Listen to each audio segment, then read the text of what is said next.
Thank you very much to Sean and the panel. I was going to do some reflection. We're a little bit over time, but it is wonderful to see real tangible examples of how we can look at the issues and the challenges facing a particular community. Dublin 7 with a very high proportion of renters, with a lot of traffic congestion, with a lot of people like cycle delivery people with absolutely no job security, at their own risk. Very serious social problems which can be tackled through the lens of designing appropriate climate action solutions. So thank you for that. What I'm going to do now is introduce the Bohemian Way.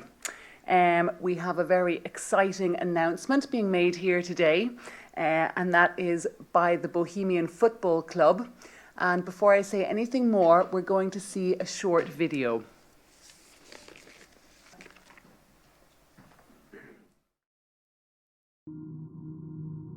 From its humble beginnings in Phoenix Park, Bows rose. Since 1890 it has flown its arc, made its mark, and still the club grows. They roamed to Jones's Road, to Glasnevin, until they found home and settled in Dublin 7. Parents passing their passion on down to their sons and daughters. The ghosts of those who chanted Bows still echoes along loyal, royal canal bank waters. Futurising past roots, remembering grassroots, community, connection, simple introspection. What are these seeds I am sowing? Do I know where I am going? Surely I'm aware of where I come from. When does knowledge become wisdom? How do we measure the time bit, now to treasure the climate? Up close, far away, walk the Bohemian Way.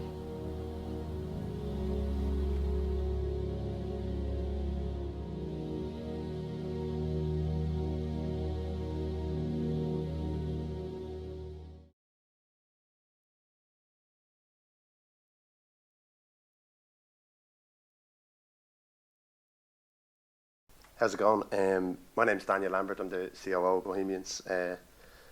So to start with some good news, we just went 2-1 up against Drogheda there. Ross Tierney scored twice, so that's great. But it's a pleasure to be here today. And before discussing the Bohemian Way, I'd just like to maybe just say a few words just about the club itself. For those who don't know, we're the oldest continuous member of the League of Ireland, the oldest club in continuous existence. We were formed in 1890.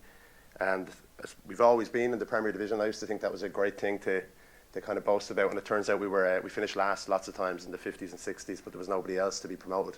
So that was just a stroke of luck, really. But we're very different, really, to most other football clubs in that the club has always been 100% fan-owned. It's a democratic club. There's no capacity for personal profit to be derived from the club. Everything has to be reinvested. And the founders of the club really believed in active citizenship. And what they set up was essentially a cooperative as a football club. And it would really stand starkly, I suppose, against what football has become. Football globally and in our own league has become heavily privatised and commercialised. You know, there's lots of clubs, particularly in the UK, working class clubs who are now wholly owned by oligarchs, by shady Middle Eastern governments and investment funds. And it's sad to see, and it's great that Bows has never, and it's never been possible for the club to go that way. The fact is that our strength is derived not from wealthy individuals, but from thousands of people who live locally. And that means that the club has a responsibility to that local community to understand and be aware of the challenges that they face. As a club, I think, it was mentioned earlier, we work with a whole range of partners, and I won't mention all of them, but, most recently with Focus Ireland and with the band The Fontaines DC, we released a shirt to kind of highlight homelessness and to raise money for Focus Ireland. We've worked with Massey, the Movement of Asylum Seekers in Ireland, since 2014 or 15.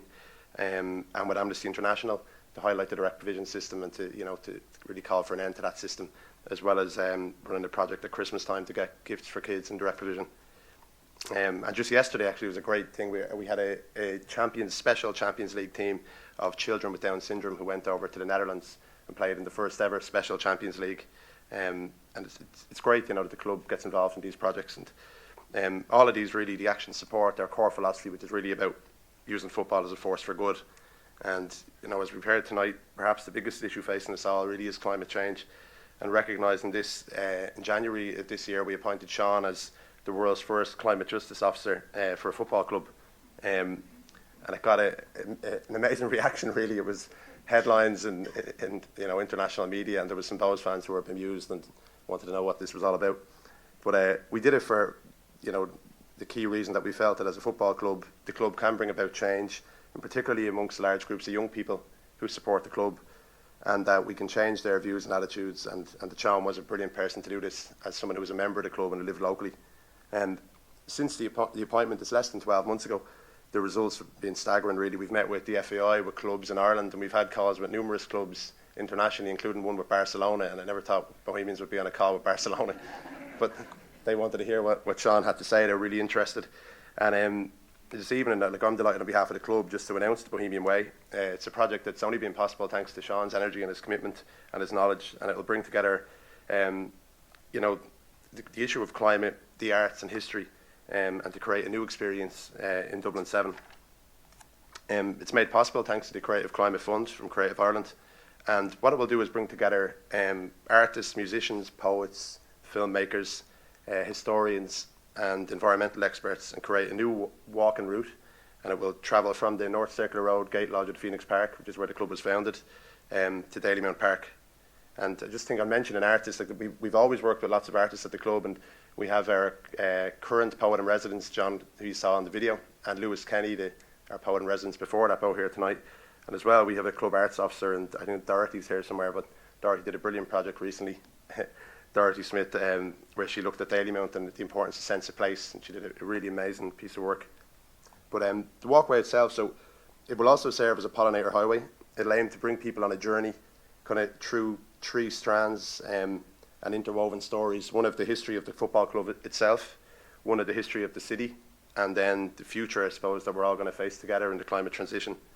We're really delighted that we get a chance now to work with even more local artists to help develop the project and to provide meaningful conversation and hopefully changes as we look towards our shared future.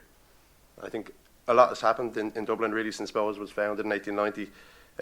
It was founded by a group of progressive young students. The treasurer was 17, the honorary secretary was 18 at the time, and it shows the power of active citizenship and cooperatives.